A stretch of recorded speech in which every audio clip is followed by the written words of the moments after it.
CNN's April Ryan facing criticism after asking Transportation Secretary Pete Buttigieg about addressing the, quote, racism built into our roadways during a White House press briefing. Listen to this.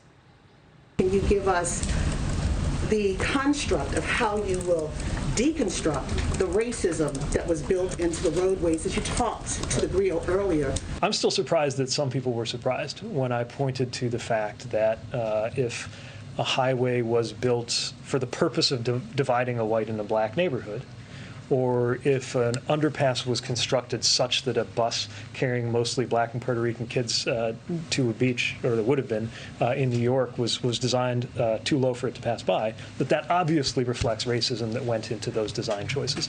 I don't think we have anything to lose by confronting that simple reality.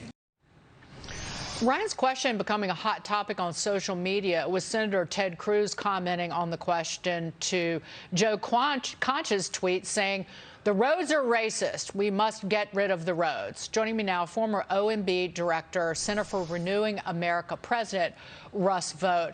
Russ, I really didn't know. I'm just not going to say anything. Just your reaction to that exchange.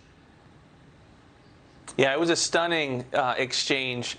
Number one, you only hear the same example that people have been using since 1920 and 1930 of Robert Moses and the bridges, and we never hear anything about anything recent.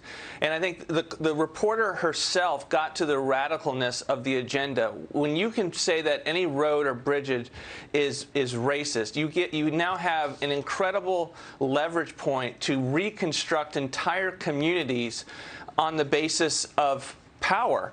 And that is something that should be incredibly scary to communities across the country. This is not just an infrastructure bill.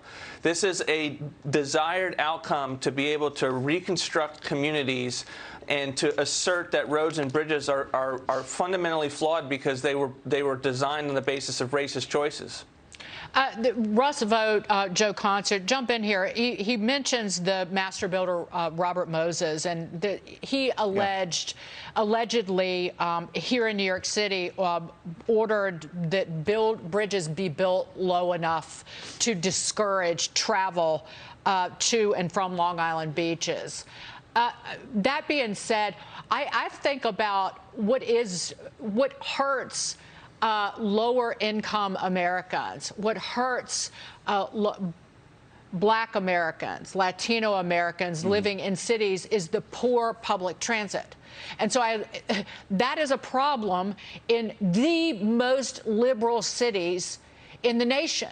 Here in New York City, the subway system is an abomination, and it is it's a hardship for people in the outer boroughs who have to commute to work. And so people who find racism and everything choose to overlook that, overlook the horrible conditions in San Francisco and the just poor infrastructure there. But just jump in here with Russ, Joe. Well, I'll actually quote Bill Maher, which is odd considering the topic. But he had a great line a couple of weeks ago on his show on HBO. He says, the problem with our country is while China is building new bridges, we're thinking about what to rename them, right?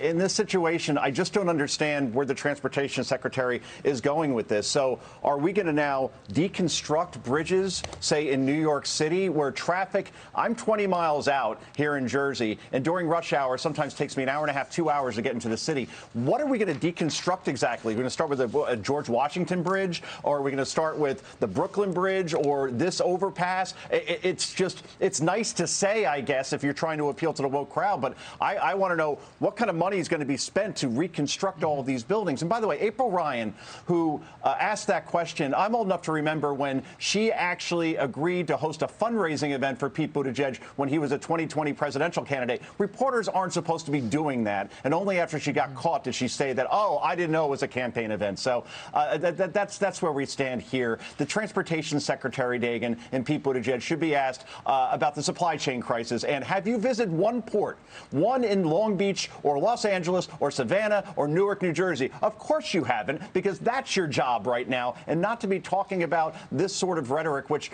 can never actually become reality unless we're talking about spending trillions on reconstructing and deconstructing bridges and overpasses and roads all over the country. And Russ, I think that you hit on something as well, that this effort, using racism to reconfigure or reconstruct communities, this opens the door for the money grab.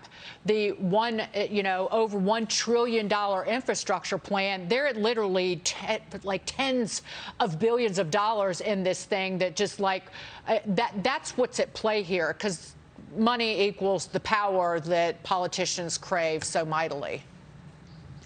No question. And 2 quick points. I mean, yesterday's interview was really revealing in the sense that Buttigieg admitted that they need to now construct a formula to allow them to distribute about 40% to privileged communities on their definition of underserved communities, which of course is going to be a woke definition.